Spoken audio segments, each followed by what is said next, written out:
Bagaimana merealisasikan keimanan dengan realitas? Merealisasikan ajaran-ajaran agama dalam kehidupan nyata ini. Kemudian buah daripada malu, min samaratil haya al-iffah. Famanita sawabil haya hatta ghalaba ala jam'afalihi kana aqiqon bitobai la bil ikhtiyar. Orang yang punya rasa malu, mempertahankan rasa malu, orang yang bersifatan rasa malu, sehingga mampu mengalahkan seluruh pekerjaannya, seluruh kelakuannya didasarkan rasa malu, maka otomatis dia akan menjadi orang yang bersih dan selalu melahirkan kebajikan-kebajikan. Memenuhi janji, kalau berjanji dia tidak pernah berdusta.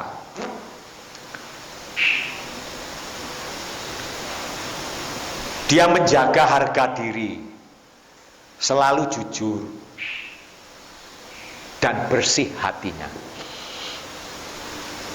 Tidak usah pencitraan, tidak usah dibuat-buat, asal kita berpegang teguh pada rasa malu, akan melahirkan perilaku. Itu kalau ada rasa malu itu terbatas sekali, terbatas.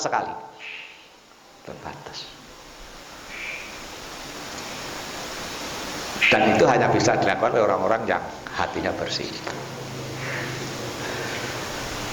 Nah, sifat kebalikan daripada rasa malu, ya orang yang tidak punya malu.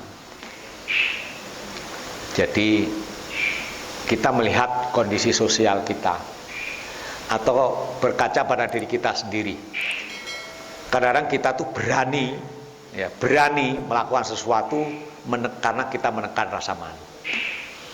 Tapi di dalam hadis ini ulama menjelaskan orang boleh tidak ada rasa malu ketika harus melakukan kebaikan-kebaikan.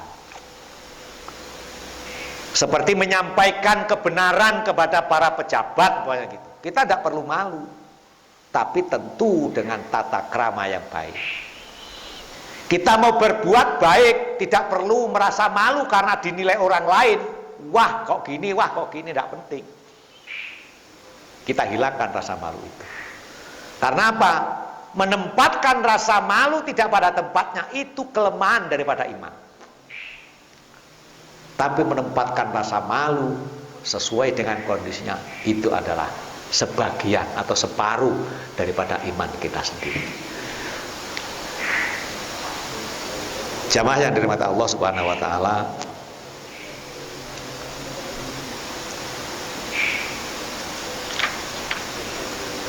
baginda Rasul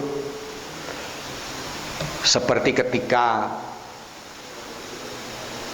dicaci maki, diludahi oleh pemuda kaum Quraisy. Beliau sebagai junjungan umat, beliau sebagai tokoh utama, beliau tidak malu mendahului untuk meminta maaf. Jadi contohnya kalau kita berbuat salah kemudian kita minta maaf, malu, gengsi, aku yang tua masa kalah sama yang muda. Nah itu yang tidak boleh. Jadi mestinya kalau benar malu saling berebut, aku yang muda malulah kalau tidak meminta maaf pada yang tua. Yang tua juga begitu, aku malu kalau tidak mendahului minta maaf pada yang muda.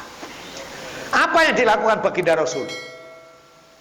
Ketika diludahi setiap subuh, itu cerita itu sahih, populer, mutawatir. Tapi satu ketika berhenti meludahi Rasulullah waktu subuh itu, kok tidak ada yang meludah? Ditanya, pemuda depan masjid itu siapa namanya? Oh, putra Ja'far ya Rasul. Kemana dia? Sakit Rasul. Memang kenapa Rasul? Makanya kok berhenti meludahi saya. Jadi ketika beliau lewat mau ke masjid, diludahi dari atas pohon, diludahi dari loteng apa-apa gitu. Tahu berita ini dia sakit, Rasulullah balik dari masjid disegerakan, doanya diperpendek, langsung balik ke masjid. Ya Aisyah, adakah makanan, kelebihan makanan hari ini?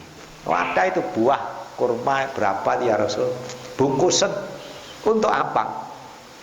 Untuk aku jenguk pemuda yang sakit itu. Bungkus. Datang baginda Rasul. Jadi beliau tidak gengsi, tidak malu dalam hal kebaikan. Tapi beliau oleh Allah diberi rasa malu untuk memakan lebih dulu barang sedekah dari orang lain. Itu.